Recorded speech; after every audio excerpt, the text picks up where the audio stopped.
on the table that shows you a little bit more details about what it includes with the online assessment, some of the visuals. So this assessment was created to help assess people's readiness to move out and live on their own, not only with daily living skills, but can they live a meaningful, successful life where they have friendships and they can regulate their emotions and hold down a job and the whole picture. So that is the STAR assessment. Awkward, the social do's and don'ts of being a young adult, is a book that we wrote as a guide for students or young adults who just need a quick reference of, okay, I'm going over to a friend's house. What are some rules that I should follow? What are some things that I should avoid so it's not awkward or uncomfortable? There's self-assessments, there's discussion questions, and scripts and different things like that that you can go through in this book. So it can be done individually or as a group. This here is Autism and Depression. This book was written because by me, we run into a lot of people who struggle to get services for mental health and autism. So a lot of mental health counselors don't feel qualified to provide services for people on the spectrum. And so a lot of people on the spectrum are having a hard time finding mental health help. So to help people get access to help, given that the stats for adults with autism is about 75% struggle with depression. So it's really high. So that workbook is to help address that deficit and hopefully get more people help. So we also have Grandparent Divorce, which is a book written for people whose parents are going through a divorce and maybe your kids are struggling with it. And so it's a guide to kind of help you navigate through that, support your children, help you kind of know what's normal, how to talk to them, that kind of stuff. Autism in Lockdown is a book that I have a chapter in with Temple Grandin and Carrie Gray and a few other authors that just talk about how to navigate going through COVID. What kind of tools can we use? How can we get through this massive interruption to our life? How can we adapt? So that is that book. All right, guys, let's hear from you. Name a behavior that you would like to go away. Any behavior. It could be something you do. It could be something somebody else's behavior that they do. What do you guys think? Throwing objects. Throwing things, okay. Yeah, I don't like it when things are thrown at me. What else?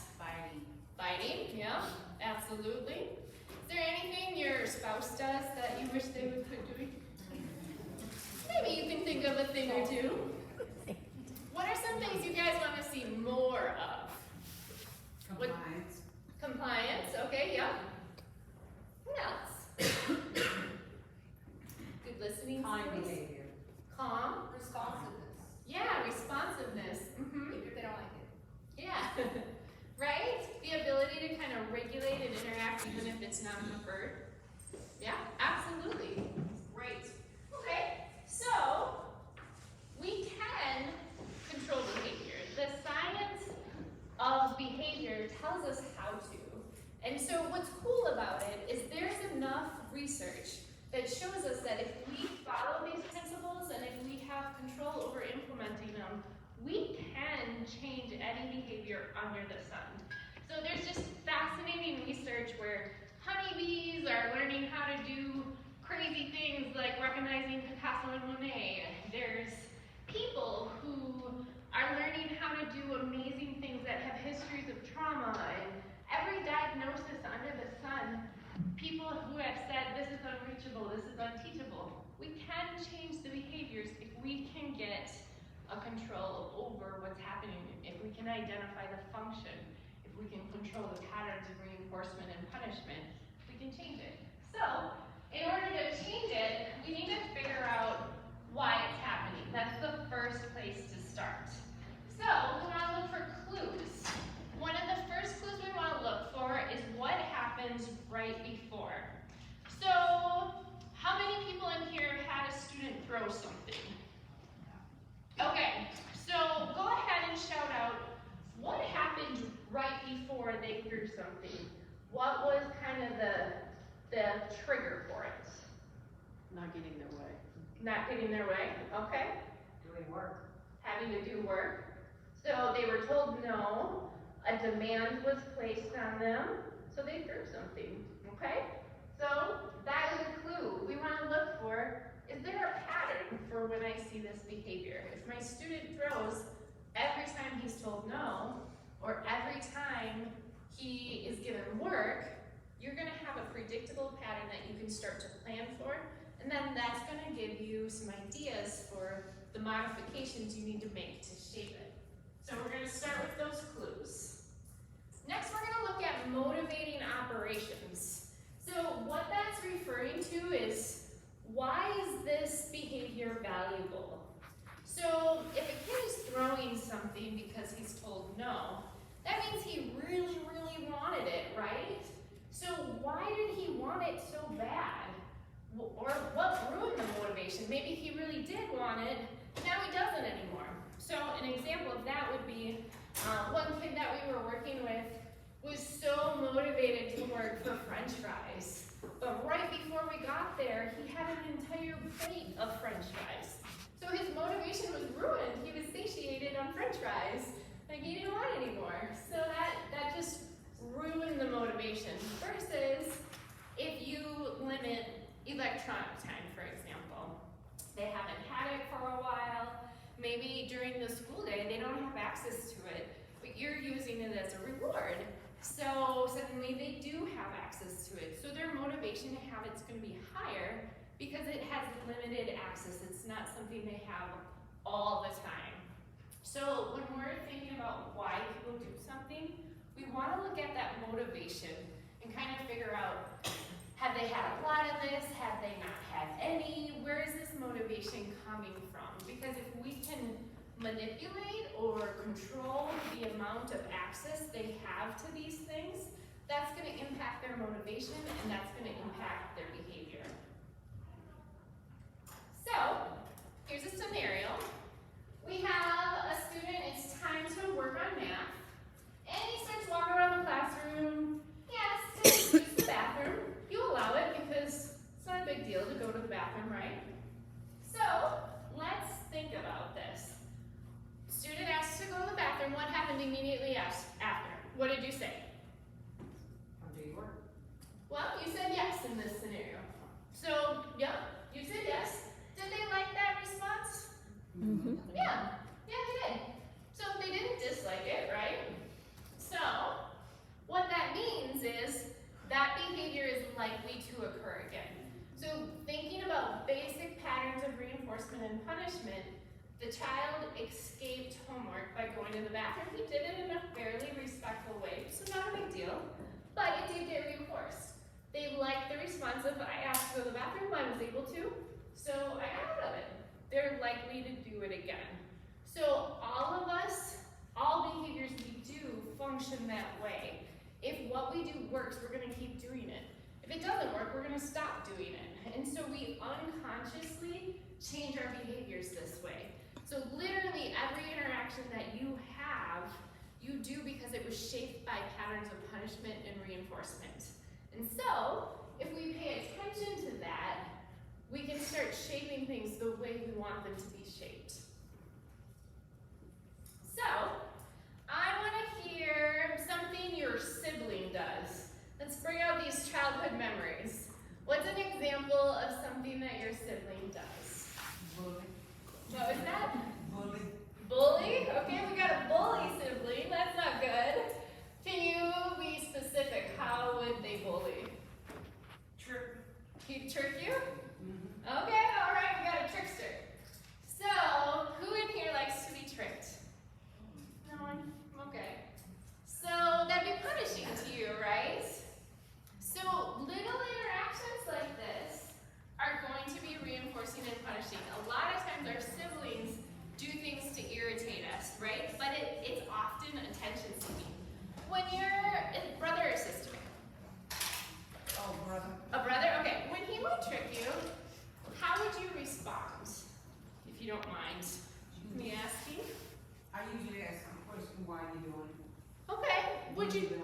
would you get upset at him?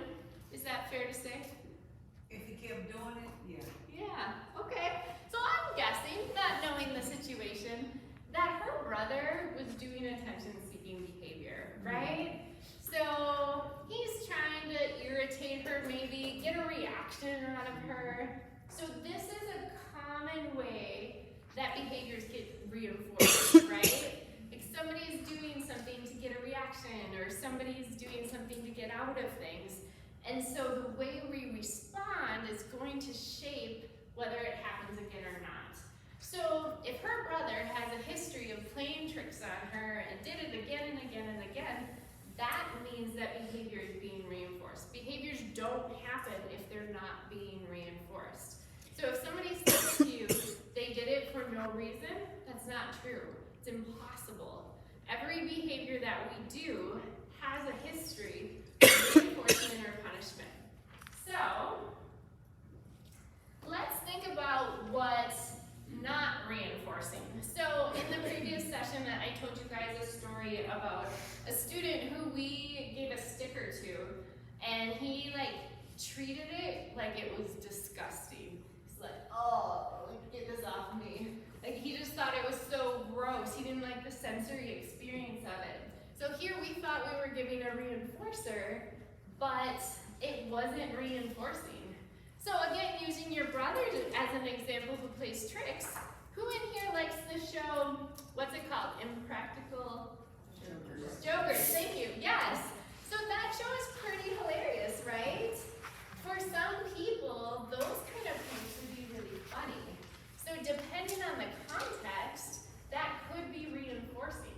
So we want to analyze the context that the behavior that you want to change is in, so we know if the reaction is reinforcing or punishing.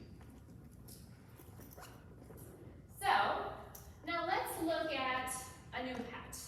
How many of you guys have had a new pet and it had some fear issues? It wasn't super eager to come up to you and be friends with you. Have you guys experienced that? Okay, what would you do to be reinforcing to a pet?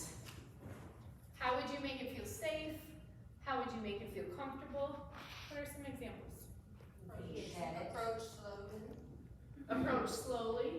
Mm-hmm. Soft voice. Soft voice. Pet it. Yeah.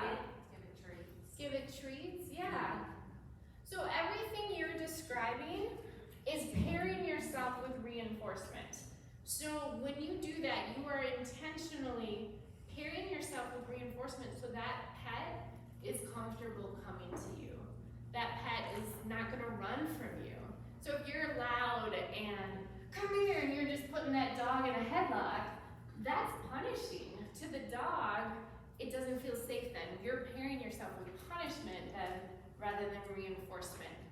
So when we're thinking about every interaction we have, if we're not responding in a reinforcing way, we're motivating people to escape us.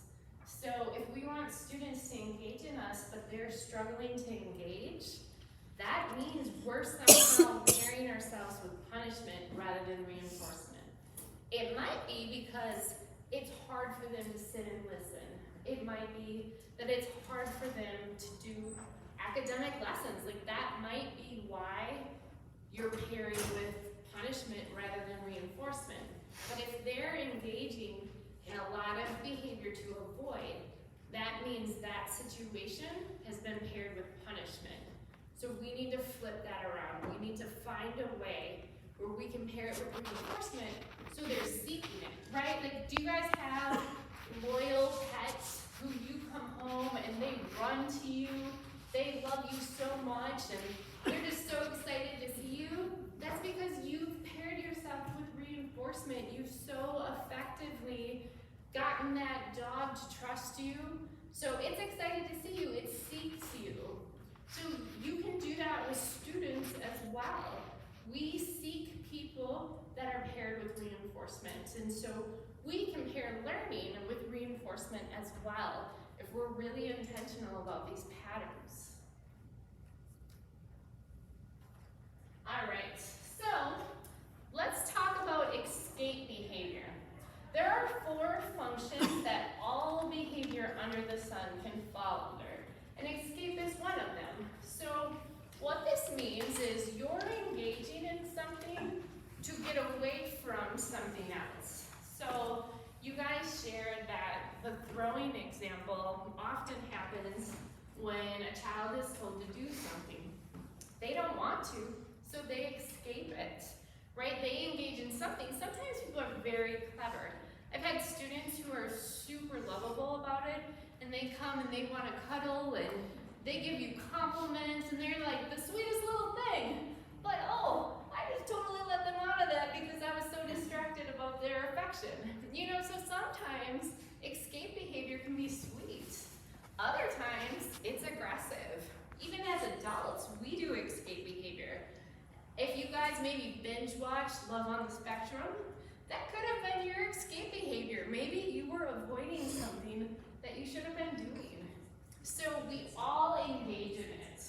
So what are some examples of escape behavior that you can think of that you do? So we all do it. Procrastination. What do you do to procrastinate? What do you guys think? Run? Okay, like physically you go for runs? Good for you. That is a healthy escape behavior. What else?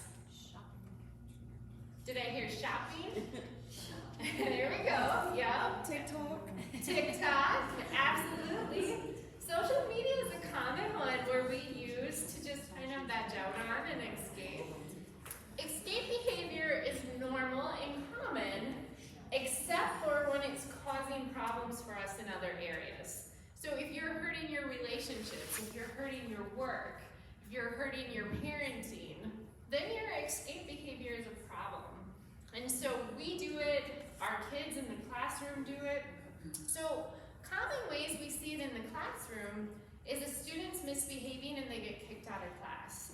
A student's misbehaving, they don't have to do their homework anymore because they had all these behavior interventions that they had to be removed, and so the homework just kind of gotten forgotten. Sometimes students get kicked out of school, they have to go home for the day, but then they have access to video games and all sorts of fun stuff. So if the student didn't want to do the homework, and then they got kicked out of class, that 100% reinforced the behavior, and that means it's likely to happen again. And so this is one of those behavioral principles that are considered lawful. So that means it's going to happen time and time again. We don't have control over preventing it. It's not like some students' behaviors are shaped this way and others aren't. Nope, every living thing alive, your behavior is shaped this way. So if the child's seeking escape and they get it, that means it's going to reinforce the behavior. So, attention seeking. This is my son. His name is Zach. He is a very energetic, loving child.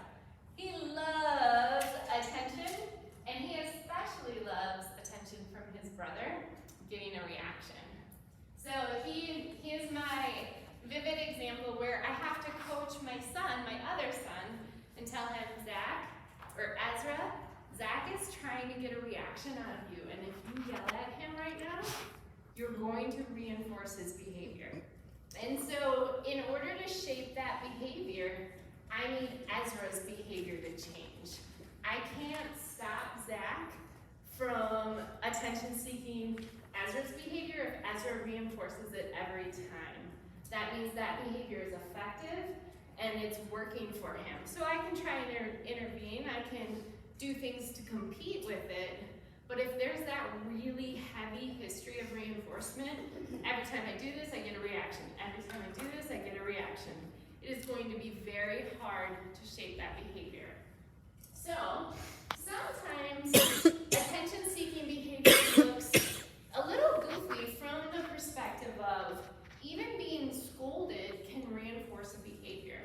There are a lot of students who come from homes with busy parents who they don't get a lot of attention. And so they've learned if I misbehave, I can get a reaction. When I'm good, my parents are kind of too busy for me, but when I'm naughty, they'll stop what they're doing. Even if they're on the phone, they'll hang up and come address me. So that's really powerful. So attention is something that can maintain behavior. So in the last presentation, we talked a little bit about this with what we correct in class versus what we praise. So if we're only addressing a student to say, hey, stay in your seat, hey, be quiet, hey, quit doing this, quit doing that, we are giving attention to problem behavior, and we are reinforcing it. If the function is attention, the only way they're getting attention from you is through that behavior, then we've reinforced it. So we want to really be intentional about reinforcing behavior we want to see more of. So we want to comment on, gosh, you're sitting so nicely, you're paying attention really good. I love how well you worked with that other student. We want to make comments, we want to praise. One person said in the first presentation of making a goal for yourself of looking for and identifying 5 good behaviors per hour. And I love that, making a personal goal for yourself that I am going to comment on and praise 1 or 5 behaviors per hour so that we're intentional about it. Sometimes it's unnatural to praise good behavior that often, and it feels weird sometimes, like I'm praising expected behavior. But if we don't reinforce it, it will go away. So if we're intentional about it, we can keep it. So wants, this function is sometimes called tangible. So this is where somebody does something because they want an object. So you tell them no, and then they throw a fit. You tell them no, and they're crying, they're screaming. The function of that is going to be tangible then. So if we want to change the behavior, we need to make that ineffective. So if they're crying every time they're told no, and then we're like, oh, I'm sorry, I changed my mind, you can have it after all. Because that's reinforcing to you, because then they stop crying. So that's often how people get caught in that cycle. In the moment, it works to get the crying to stop. You said no, they start crying. You say yes, they stop crying. So you're like, okay, that worked. I avoided that. So if we want that behavior to actually go away though, we have to ride out that crying. We can't let that work because our brains are unconsciously recording this worked. I'll do it again next time. Versus, hey, I asked really nicely and I got my way. I'm gonna use my words next time because that works better. So we just wanna be really intentional. If we are giving in to what a child wants and giving them that object, giving them that activity, whatever they did to get it is going to be reinforced. And if we don't want to see that behavior again, then we better not give in to that. All right, this next one is called automatic reinforcement. So I chose this picture because I love to chew gum. I literally am chewing gum most of the day. I had to remind myself not to chew gum during this presentation. That's automatic reinforcement. I chew gum because I like it. So people do things all the time not to get attention, not to get escape, but simply because it feels good. You like it. So thinking about the autism spectrum, a lot of our kids and adults on the spectrum STEM. They do lots of hand movements, or they're inside their head rehearsing movies, or anything like that. So that is automatic reinforcement. The problem with automatic reinforcement is you can't block the function. So if it's attention seeking, you can ignore it. If it's escape, you can block escape. Tangible, you can say no and keep your no. But automatic reinforcement, you cannot make it not feel good. So to address it, you have to compete. And that can be really, really hard. Because some of the behaviors that our kids engage in that are automatic reinforcement, it's so powerful to them.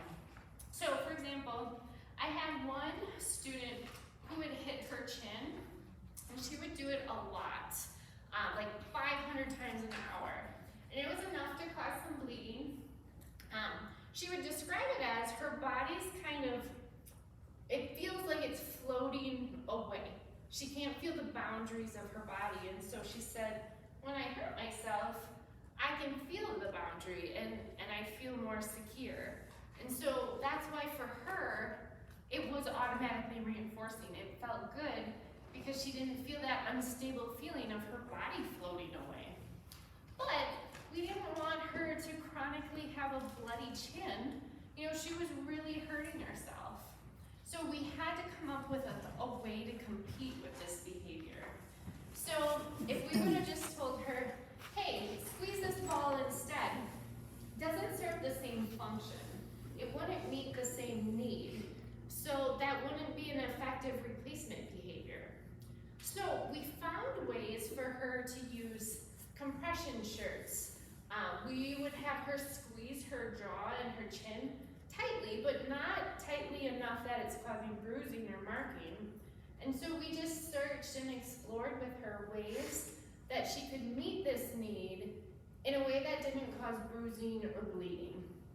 And so then we would heavily reinforce when she did this. At first, when we started it, it wasn't reinforcing enough to just replace it. It wasn't like, oh, thanks for the idea, I'll do that now. We had to really amp up the reinforcement so that it could compete with what the chin hitting did to start with. So after a while, we were able to fade that. But in the initial stages of this, she was getting reinforcement every 30 seconds that she went without hitting her chin. And so she needed it to be that high of an intensity because she was hitting her chin that often, and it was so reinforcing to her. So we need to think about that with any of the functions of the behavior. If we have a reinforcement system that we're using to compete with it, let's say escape from your classroom on a scale of 1 to 10 is like a 10 to this kid. Like they're like, oh, I can't stand school, I want to be at home. And we're like, you know what? If you sit nicely in my classroom, I am going to give you 2 stickers.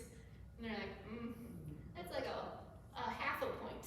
You know, so it's like, yes, you added in a reinforcement system, but it's nothing compared to the reinforcing value of what their problem behavior was. So it's not going to compete, it's not going to work. So people have said to me, like, I've tried reinforcement systems with my kid and it doesn't work.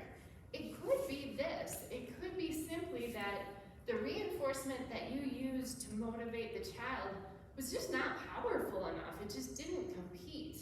So we need something that can actually compete so that it has a chance of replacing it. So one thing you can do in schools or in people's homes, you can do it with your own children, is functional behavior assessments. And so this is something that we do to determine the function of a behavior. When you're doing a functional behavior assessment, you're going to collect data. You're going to look for patterns. And so you can do what's called a trigger analysis, where you're like, okay, I'm going to test and see if every time I tell my child no, if they engage in this problem behavior. So I'm going to do it 10 times. I'm going to mark on the sheet, told him no 10 times. 10 times he ran away. You know, and so you just take data and you see, did this evoke escape behavior? Then you would go to the next function. Okay, I'm going to give this child a demand. I want to see if giving this child a demand causes them to engage in this behavior. And so you do it 10 times, you mark on the paper, did it work, did it not? And so this is going to tell you. Some behaviors, though, are maintained by more than one function. Sometimes kids want escape, but they also want attention. So their ideal situation is, I get out of the classroom and then I get one-on-one time with this person. You know, and so we can learn those patterns through these kind of assessments. So another thing that you can do is take ABC data. So ABC data stands for antecedent, behavior, and consequence. So what we're looking for there is, in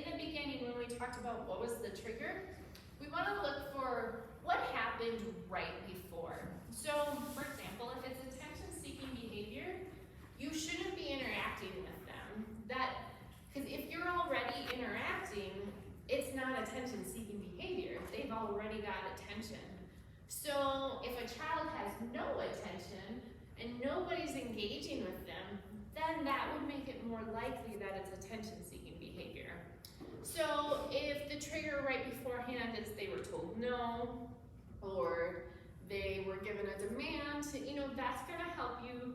If you can notice those patterns, looking at those 3 functions, that's gonna tell you if it falls under one of them. If it consistently never falls on one of those 3 functions, then maybe it is automatic reinforcement. And if that's the case, it's a bummer because it's a little harder to change, but it's possible. So that's what we're gonna look for with ABC data. We also wanna take frequency on data we wanna take frequency on the behaviors because we wanna know once you start your intervention, is it working? If we're not taking data, our memories are really skewed.